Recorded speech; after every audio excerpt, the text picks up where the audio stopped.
Buongiorno.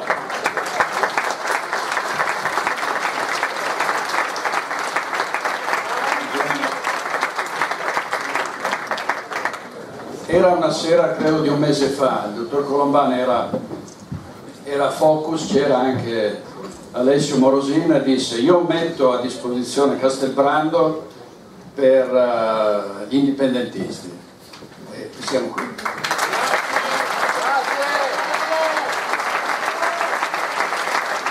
Quindi grazie a Massimo Colombani, alla sua gentile consorte, e ovviamente Alessio Morosini per quanto mi riguarda, che mi ha invitato, e sono felicissimo di essere con voi. Prego. Bene, buongiorno a tutti intanto, e direi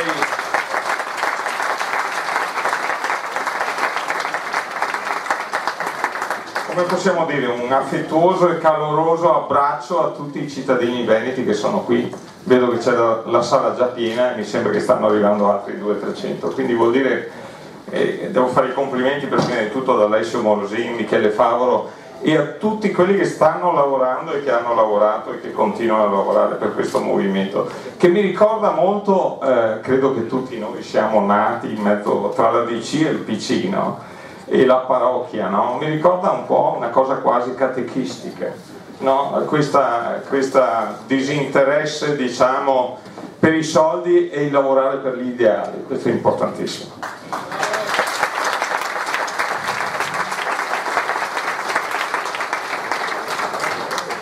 Io mi ero preparato un discorso, ma cercherò di andare a braccio perché so che ci si annoia, il mio discorso non sarà più lungo di 5 minuti. Ma credo che tutti voi stiate lavorando per un Veneto più democratico, più autorevole, più autonomo, perché no, più federale, visto che la formula della federazione di stati permette più efficienza, meno burocrazia, meno costi, meno tasse e balzelli e sicuramente più benessere per tutti i cittadini.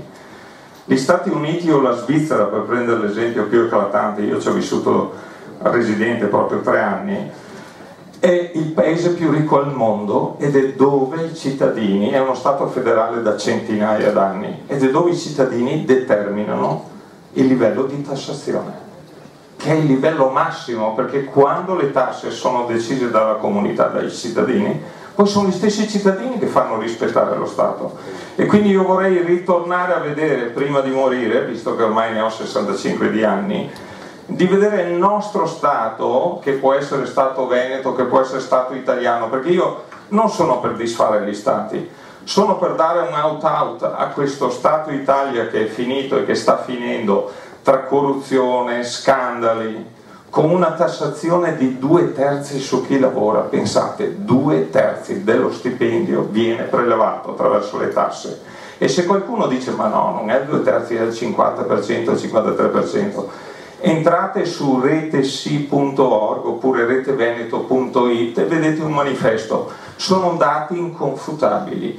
2/3 dello stipendio di un nostro dipendente viene prelevato tra tasse dirette, tasse indirette, contributi, eccetera.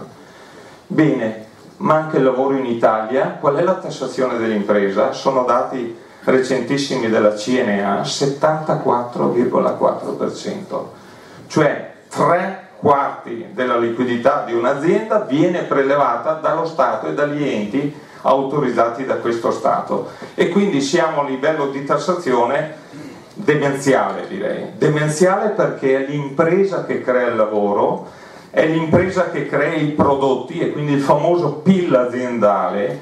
Se muore l'impresa non muore solo l'occupazione, il reddito dei cittadini, ma muoiono le banche, come stiamo assistendo. E subito dopo cosa succede? Che lo Stato non ha più risorse, ogni mese stanno faticando a trovare i soldi per pagare le pensioni. Quindi lo Stato è veramente in uno stato comatoso, eppure ha fatto morire il 25% delle imprese. Ci sono 6 milioni che potrebbero lavorare e non riescono a lavorare perché? Perché non sono state create le condizioni per una serie di decisioni che sono state discusse, che vedete discusse ogni giorno per televisione, chi pro, chi contro l'euro. Di certo è che dei nostri governanti hanno delegato alla stampa della moneta una BCE, che è una banca privata, E la BCE non stampa monete per i cittadini, ma le stampa per le banche, li dà il 0,1%. E quindi se voi andate in banca vi dicono che non ci sono i soldi, che non ci sono affidamenti, quindi si stanno affamando i cittadini e si stanno ingrossando quella che viene chiamata da un ex ministro Tremonti, tanto per la bisca finanziaria internazionale. Voi sapete che questa bisca negli ultimi 20 anni ha moltiplicato per 9 volte tutta la quantità di moneta che circola. Nessuno di voi forse lo sa, ma voi quando mettete 100 euro in banca, la banca può prestarne 1000. Domandatevi come mai hanno creato questo tipo di logica, cioè la finanza ormai controlla il mondo. E quindi noi cittadini cosa possiamo fare?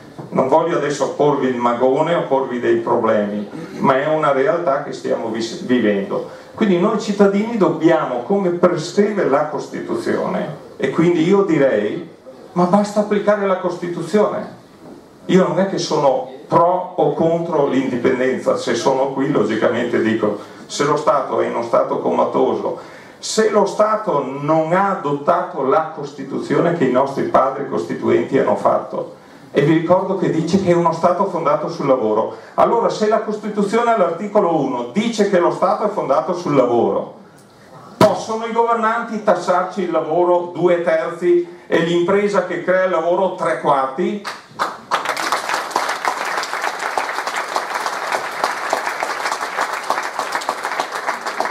Quindi io credo che lo Stato italiano non stia adottando la Costituzione. Lo ha detto anche la Corte Costituzionale, dopo 8 anni che c'era una legge elettorale, che questa legge elettorale non è costituzionale. Quindi noi abbiamo uno Stato che è generato, che è gestito da dei parlamentari che hanno eletto anche la stessa Corte Costituzionale, la cui Corte ha detto che non sono costituzionali. E quindi l'altro principio che c'è sempre all'articolo 1 è che il potere spetta al popolo, spetta a voi. In Svizzera sono i cittadini che determinano gran parte delle leggi e la tassazione. Qui da noi invece è esattamente il contrario. Noi abbiamo una casta che non voglio neanche definire a che livello è, perché gli ultimi e recenti fatti in Veneto, ma io credo che il vaso di Pandora che stanno aprendo in Veneto sia uno dei 1000 vasi che ci sono in Italia.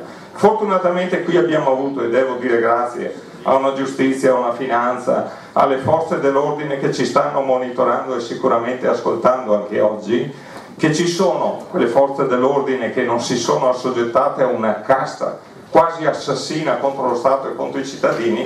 Dobbiamo dire grazie a questo tipo di... Io finisco perché altrimenti vado troppo lungo. Rete sì o reteveneto.it è più semplice. Noi abbiamo fatto un documento, 1,5 milioni di imprese ci siamo riunite, siamo sotto questa rete sì, salviamo l'Italia, sì sta per salviamo l'Italia. Per un anno circa ci hanno permesso di arrivare alle televisioni, abbiamo fatto un centinaio di manifestazioni, di interventi. Oggi ci hanno segato totalmente. Io credo che il dottor Vaciali mi stava raccontando prima, non certo nei programmi che lui fa, che mi chiama spesso, ma che c'è quasi, noi è come avessimo la lebbra. Noi, se diciamo quali sono i diritti del lavoro dell'impresa, andiamo contro una casta che invece non si sa dove vuole portarsi, ma lo stiamo, credo, toccando sulla pelle. Quindi grazie ancora, grazie al coraggio di Indipendenza Veneta.